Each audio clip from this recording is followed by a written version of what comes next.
पढ़ने से पहले प्यार से अपनी आंखें बंद करें, मुस्कुराएं। अपनी इस मुस्कुराहट के लिए कृतज्ञता के भाव को महसूस करें। प्यार से अपनी आंखें खोलें और पढ़ने का आनंद लें। दुनिया के 7 आश्चर्य। गांव के एक स्कूल में पढ़ने वाली छुटकी आज बहुत खुश थी। उसका दाखिला शहर के एक अच्छी स्कूल में क्लास 6 में हो गया था। आज स्कूल का पहला दिन था और वह समय से पहले ही तैयार होकर बस का इंतज़ार कर रही थी। बस आई और छुटकी बड़े उत्साह के साथ उसमें सवार हो गई।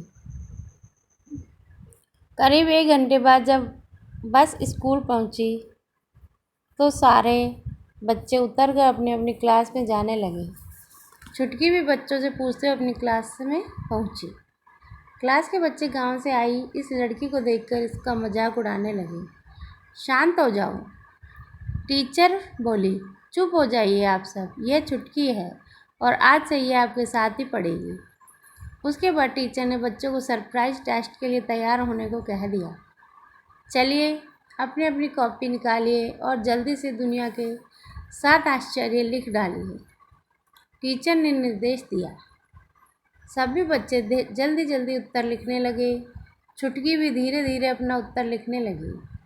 जब सबने अपनी कॉपी जमा करा दी तब टीचर ने छुटकी से पूछा, क्या हुआ बेटा, आपको जितना पता है उतना ही लिखिए। इन बच्चों को तो मैंने कुछ दिन पहले ही दुनिया के 7 आश्चर्य बताए थे। जी, मैं तो सोच रही थी कि इतनी सारी चीज़ें हैं, इनमें से कौन से 7 चीज़ें लिखूं। छुटकी टीचर को अपनी कॉपी थमाते हुए बोली। टीचर ने सबकी कॉपियाँ ज़ोर ज़ोर से पढ़नी शुरू की।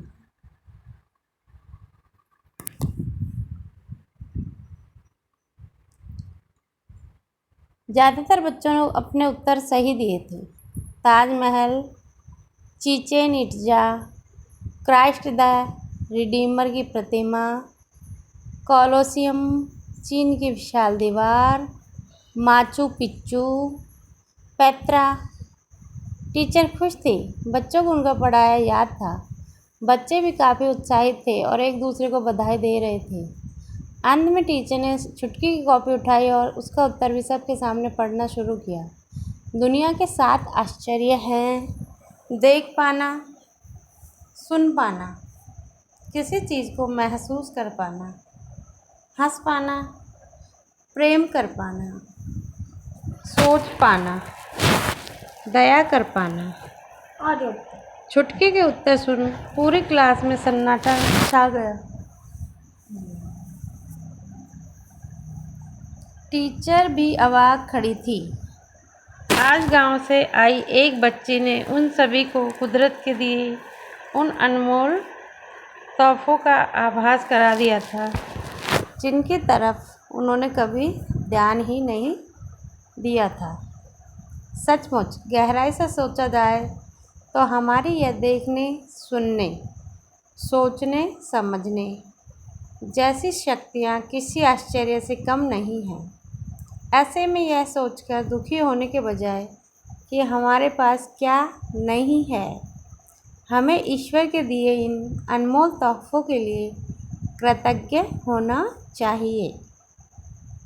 तभी हम जीवन में वास्तव में आश्चर्य से विवेक की ओर, वास्तविक लक्ष्य की ओर बढ़ पाएंगे। वो चीज़ें जिनसे हमें हर समय शिकायत रहती है, वे हमारे आंतरिक स्वभाव को बदल देती है। हमारे पास जो कुछ भी है उसके लिए आभारी रहना एक अलग ही स्तर का निर्माण करता है। दाजी, थैंक यू।